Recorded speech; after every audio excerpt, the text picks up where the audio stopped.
Alright, what's going on, guys? I don't know if I should say View Reflex Eye because it has nothing to do with pertain to video games, unless you play a video poker game like I did on the Xbox. But I'm not playing Xbox, obviously. I'll get to this in a second. We're gonna talk Texas Hold'em. I'm gonna start with my channel just to take a little bit of spare time in summer because there's been a lot of downtime. There's a bunch like responsibility and work as colleges. I can't wait to get back there in 2 months to play with my buddies who know how to play Texas Hold'em and do all that, obviously, the other fun stuff associated with college and hanging out with friends and partying and whatever.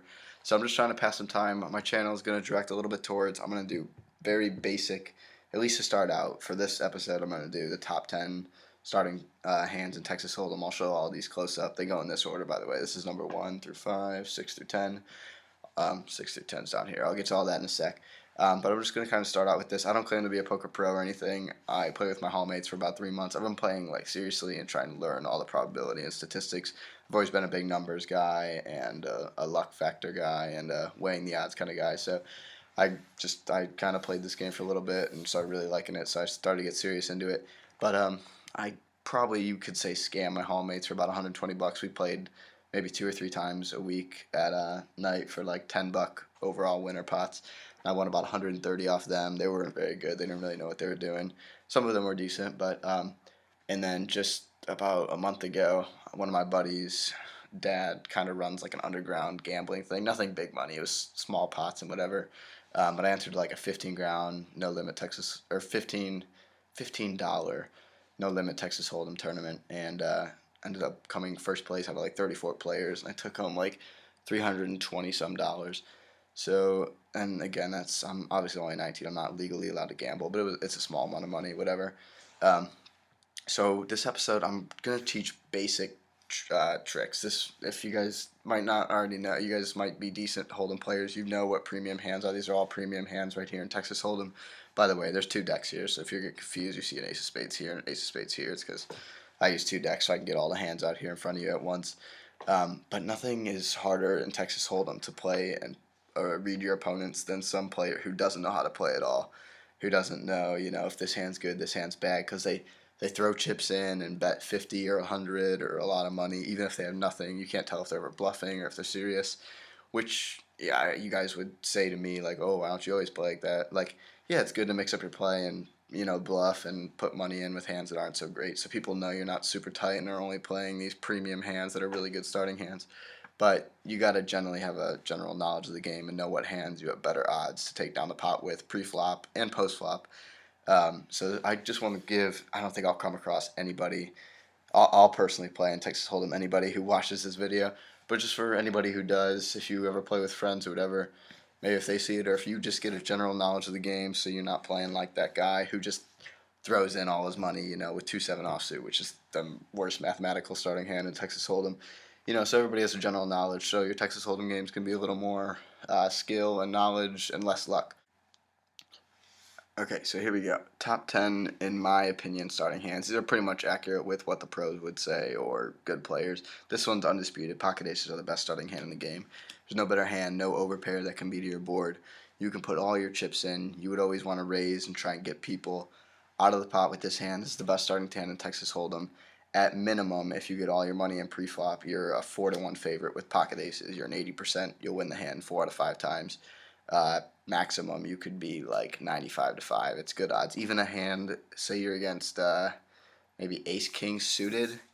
In ace king suited, you're like an 88-12 favorite. So 88% of the time you'll win the hand. So I'm not saying put your life savings on pocket aces, but it's the strongest pre-flop hand.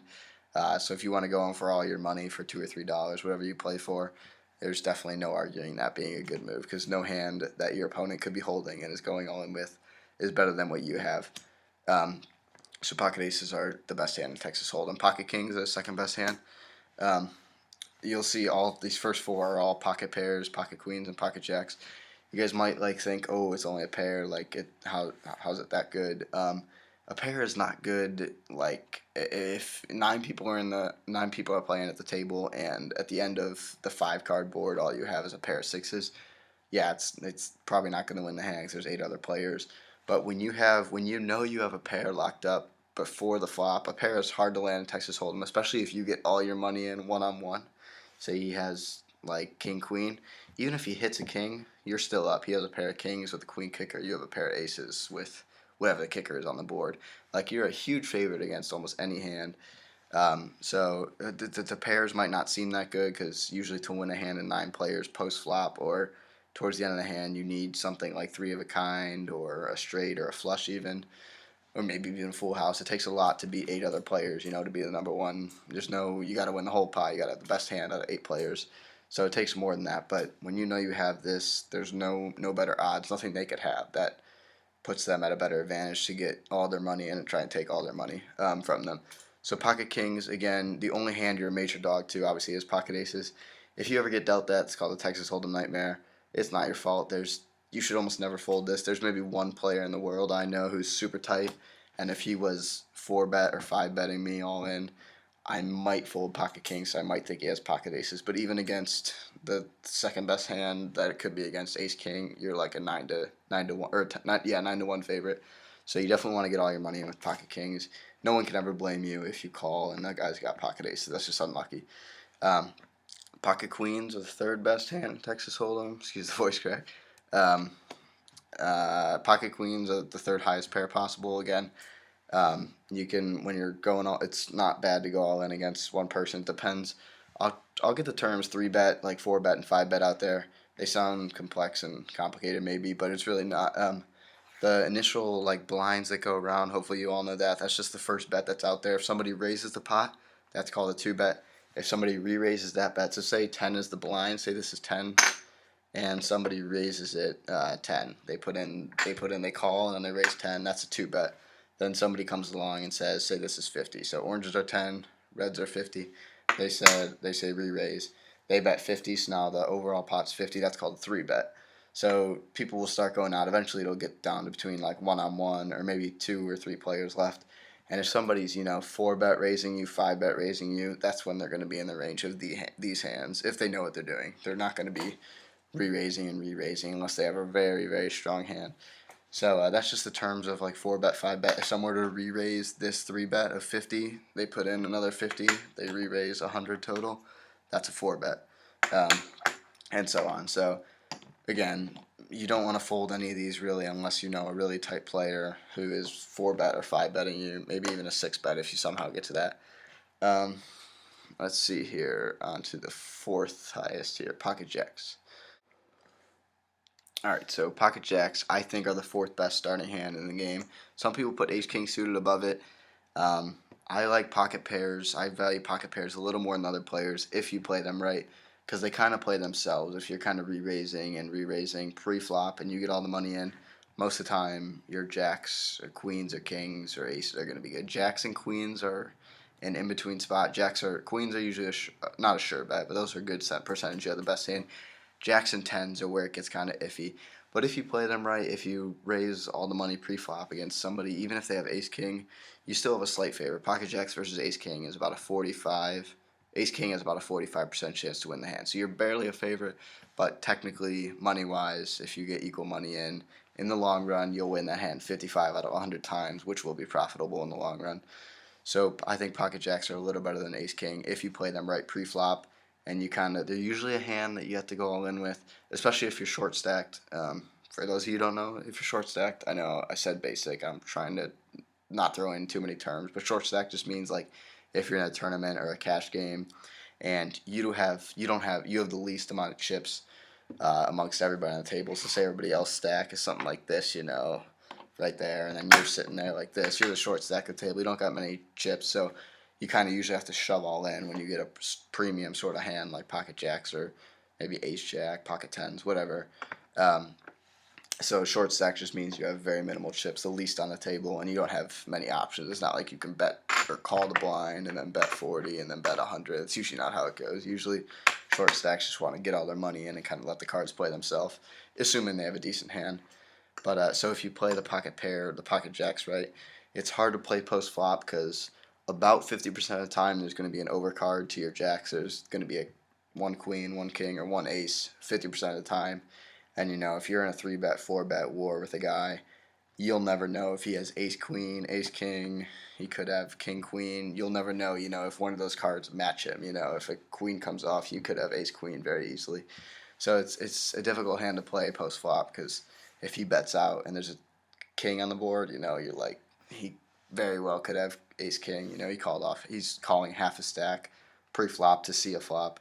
He very well could have ace king, and I might have to fold my jack. So it's just a very tough laydown and kind of a really tough situation to be in. So I'm not saying it's always the right play to shove in pocket jacks, but it kind of, and also I shouldn't say it makes you feel better about your decision because at the end of the day, you can only make a right decision and a wrong decision. But if you get it in, all your money in, before the flop, and he turns over ace king and he hits a king, so be it. That's called a race in poker. You have a slight advantage, but it's almost a coin flip. Um, he wins the hand. That's just what happens in Texas Hold'em. So pocket jacks and pocket tens are the two more dangerous hands I could tell you about, and maybe ace jack. A lot of people overrate this hand, which I'll get to in a second. So a fifth best hand, ace king suited. I'm going to try and make these all a little quicker since I kind of elaborate on these quite a bit. You'll understand what I mean by these, obviously, because the pocket pairs, I'll explain their strengths up here. Ace king suited is obviously good because of flush. It's the two highest cards in the deck, and you can still get a straight, an ace high straight. So that's good for its own reasons, obviously. That's a very good hand to call off. Maybe not all in all the time, but if somebody two bets all in, maybe trying to bluff, they might have like ace jack, ace 10. You could easily have them dominated and have the best hand. So, dominated. If I had ace king versus ace 10, I'd have that guy dominated. It means if an ace comes, it's gonna help both of us, but I'm gonna have the better hand because my king is a higher kicker than his 10. So the only hand that can really save him is a 10. So he only has not one out, three outs. There's three tens left in the deck, but he only has three outs, And if you don't hit your king and he doesn't hit his 10, you're gonna win because your ace and king is higher than his ace and 10 as a high card. So being dominated is a big advantage. That ratio, just to let you know, it doesn't matter any cards. If I have ace jack and you have jack 10, my percentage of winning the hand is 7-3. I'll win the hand 70% of the time. So being dominated gives you a 70-30 advantage, or being the one who has the hand dominated. So you always want to have ace king versus ace jack or ace queen. Show that hand, ace king of hearts, ace king suited, fifth best hand in Hold'em to me. Ace queen suited, sixth best. Again, same thing as ace king, highest card and third highest card. So it can be a difficult hand to play because if the flop comes like king, 10, 4, you're assuming someone's out to get you, and chances are someone, if there's two or three guys in the pot, probably has a king if they were calling your raises that you put in with ace queen. So, it's unlucky if a king comes out, but again, first and third highest card, they're suited, they're connected, so you have a good chance for straight and flush. Ace king offsuit, again, exact same as ace king, except the flush possibility is a lot less, so I think that's the sixth best hand in my opinion. This is where my order gets a little bit out. Most players would rate pocket tens as the 10th best hand. I think it's the 8th best hand for the same reason I think pairs are, especially when you get to lower amounts of players. If you raise properly and let people know you have a good hand, you're only going to get called at worst. You're usually going to be against a race of pocket tens. They might have ace king, ace queen, which again is a race. You'll have a slight advantage, 55-45 or 57-43, depending on whether or not their big ace is suited. But I think pocket tens are better than ace jack and pocket nines, which I'll show you here. So pocket tens, 8th best hand. Ace jack suited, very overrated. Jack's a pretty weak card. Two cards can be over to it, an ace and a queen. A lot of times people, more than any other hand, will play king jack. Believe it or not, king jack's really appealing to most players, even to me. King jack suited, so you'll have them dominate in this case if they have king jack. You both have a jack. Your ace is higher than their king. But it takes one of your outs away, to match up your jack pair. So it's just not as good of a hand as people think. I can't get into all the details and all the situations it would fail and succeed, but don't overrate it. I think it's the 9th best hand possible. Pocket nines, 10th best hand.